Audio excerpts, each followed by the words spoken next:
قاموس اللهجة الصعيدية. في قاموس اللهجة الصعيدية كلمات قوية توصل لنا المعنى بطريقة مقتضبة وذكية، وموعدنا اليوم مع كلمة من قاموس اللهجة الصعيدية، وهي كلمة مدلدل. إذن من هو المدلدل؟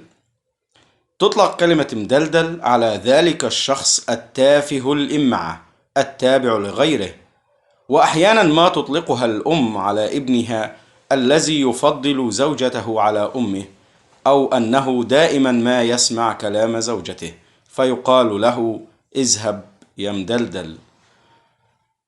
والسلام عليكم ورحمة الله وبركاته، ونلتقي في فيديو آخر مع كلمة أخرى من قاموس اللهجة الصعيدية. السلام عليكم.